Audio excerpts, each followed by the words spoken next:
Happy Mother's Day, everyone. This video is for the guys, specifically guys who had difficult relationships with their mothers, like me.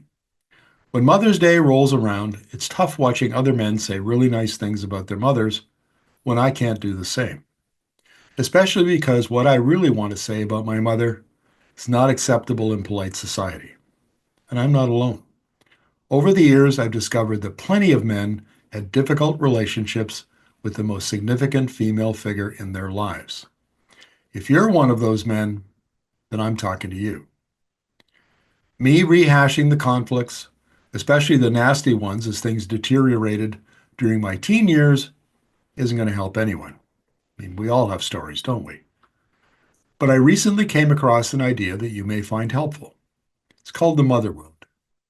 Psychologists use the phrase mother wound to describe the lingering emotional development injury that can arise when a child's core needs are not adequately met by the mother or primary female caregiver in their life. It's a conceptual lens that links adult patterns of low self-worth, shame, and codependency to a loss or lack of mothering. Here's how the idea of a mother wound helped me. First, I wondered what would lead a mother to not meet her child's emotional needs. I imagined all sorts of ideas. Forced into an unhappy marriage, perhaps addiction, maybe she was raped, maybe trauma inflicted upon her by her own family. There are plenty of reasons why parents of both genders inflict emotional wounds upon their kids. Then I wondered, why would my mother inflict a wound upon me?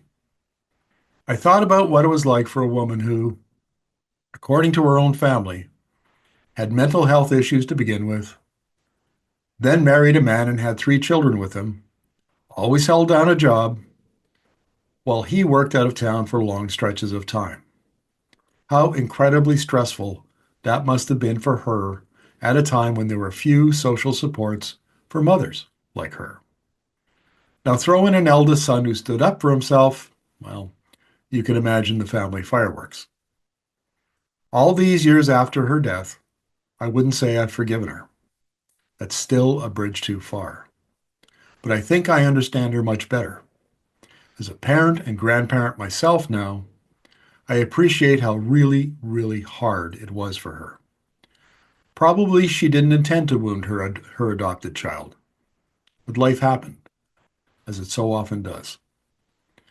On this Mother's Day, I prefer to dwell not on the wounds of the past, but to appreciate all the mothers in my life.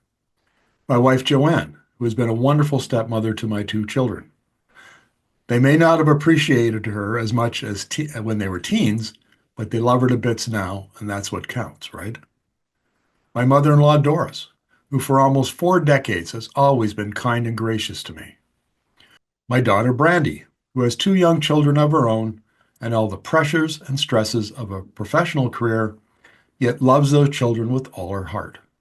Friends who are wonderful mothers, many of them also fantastic grandmothers. If your mom wasn't great, maybe the idea of the mother wound can help you come to grips with why. If you're interested, with a Google search, you can find plenty of information, even therapists who specialize in helping wounded adult children. Good luck. Maybe by next Mother's Day, things will be a little better.